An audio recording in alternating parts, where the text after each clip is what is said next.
আমার মনে হচ্ছে যে দিন দিন আমার ঈমান দুর্বল হয়ে যাচ্ছে। এক্ষেত্রে আমার করণীয় কি? তো আমরা সোশ্যাল মিডিয়ার যুগে বসবাস করছি, আর সোশ্যাল মিডিয়া যা করছে এর মাধ্যমে আপনি এমন সব মানুষকে দেখতে পান যারা আপনার চেয়ে বেশি বুদ্ধিমান, যারা আপনার চেয়ে বেশি সুদর্শন, যারা আপনার চেয়ে বেশি অর্থশালী, যারা আপনার চেয়ে ভালো বাড়ির অধিকারী, তাদের কণ্ঠস্বর আপনার চেয়ে বেশি মাধুর্যপূর্ণ, তারা আপনার চেয়ে বেশি মেধাবী, তারা আপনার চেয়ে বেশি জনপ্রিয়, তারা আপনার চেয়ে বেশি সুখী, তারা আপনার চেয়ে ভালো খাবার খায়, তাদের যা কিছু আছে তা সবই ভালো, যার কারণে আপনার মনে হয় যে আপনার যা কিছু আছে তা সবই খারাপ।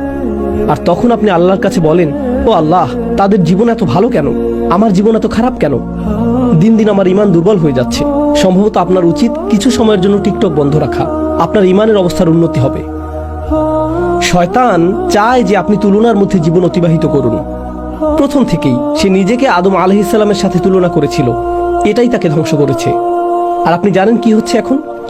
সার্বক্ষণিক নিজেকে তুলনা করা ছাড়া আপনি চলতে পারছেন না।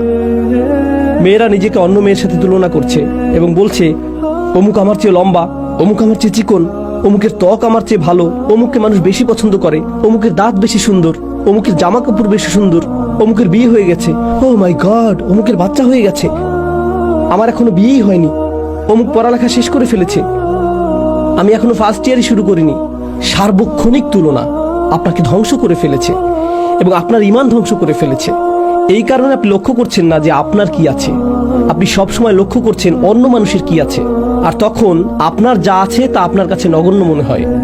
আল্লাহর শপথ, যদি আপনার কাছে কোনো খাবার না থাকে আর তখন আপনাকে কেউ ছোট এক টুকরা রুটি দেয়, তাতে আপনি সন্তুষ্ট হয়ে যাবেন।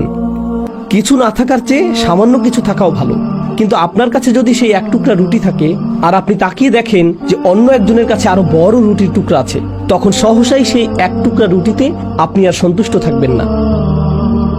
যদি আপনি অন্য কোনো দিকে না তাকিয়ে নিজের মতো করে থাকেন, এটাই যথেষ্ট। আল্লাহ বলেছেন, লা তাতামান্নাউ মা ফাদ্দালাল্লাহু বিহি বা'দাকুম আলা বা'দ। তোমরা আকাঙ্ক্ষা করো না সেই সবের যার মাধ্যমে আল্লাহ তোমাদের একের উপর অপরকে শ্রেষ্ঠত্ব দান করেছেন। অন্য সেই সকল জিনিসের প্রতি আকাঙ্ক্ষা করতে থাকবে না। লিররিজালি নাসিবুম মিম্মা ইকতাসাবু ওয়া লিন-নিসাই নাসিবুম মিম্মা ইকতাসাবনা। পুরুষরা যা উপার্জন করেছে তাতে তাদের একটি অংশ রয়েছে এবং নারীরা যা উপার্জন করেছে তাতে তাদের একটি অংশ রয়েছে। ওয়াসআলুল্লাহ মিন ফাদলিহি, অর্থাৎ যদি তোমরা উত্তম কিছু আশা করো, আল্লাহর নিকট যা আছে সেই অনুগ্রহের জন্য প্রার্থনা করো। আল্লাহর কাছে এই প্রার্থনা করবে না যে ও আল্লাহ, তার কাছ থেকে এটা কেড়ে নিয়ে আমাকে দিন। না না না না না, আল্লাহর নিকট যা আছে তা থেকে চান। তো আপনাদের হতাশা এবং ঈমানের দুর্বলতার বেশ বড় একটা অংশ আসছে অন্য মানুষের প্রতি এবং তারা কি করছে তার প্রতি আপনার মন সবসময় আচ্ছন্ন থাকার কারণে। তো আপনাদের হতাশা এবং ঈমানের দুর্বলতার বেশ বড় একটা অংশ তৈরির কারণ হলো আপনার মন সবসময় আচ্ছন্ন থাকে অন্য মানুষকে নিয়ে। তারা কি করছে, তারা কোথায় বসবাস করছে, তারা কেমন আছে, তাদের জীবনে কি ঘটে যাচ্ছে। আপনার নিজের জীবন যাপন করুন। সোশ্যাল মিডিয়া ব্যবহার করে আপনি অন্যের জীবন যাপন করা থেকে বিরত থাকুন। তারা কৃত্রিম। সোশ্যাল মিডিয়ায় সবচেয়ে সুখী দম্পতি, তাদের দাম্পত্য সম্পর্ক শোচনীয় অবস্থায় আছে, কিন্তু তাদেরকে এটা প্রদর্শন করতে হবে যে তাদের দাম্পত্য জীবন কতই না সুন্দর, কারণ এর ফলে তাদের সোশ্যাল মিডিয়াতে নেতিবাচক প্রভাব পড়বে। এই জগৎটা কৃত্রিম, এর বড় একটি অংশ কৃত্রিমতায় পূর্ণ, আর এটাকেই আপনি মানদণ্ড মনে করছেন। এটাই আমাদের সময়ের সবচেয়ে বড় সংকটগুলোর একটি। আপনি সবসময় অপর্যাপ্ততা এবং অপরিপূর্ণতার অনুভূতিতে ভুগছেন, অথবা আল্লাহ আপনাকে পর্যাপ্ত দেননি। এটা ঈমান দুর্বল করার বড় কারণগুলোর একটি। আল্লাহ আপনাদের সবাইকে এটা থেকে রক্ষা করুন।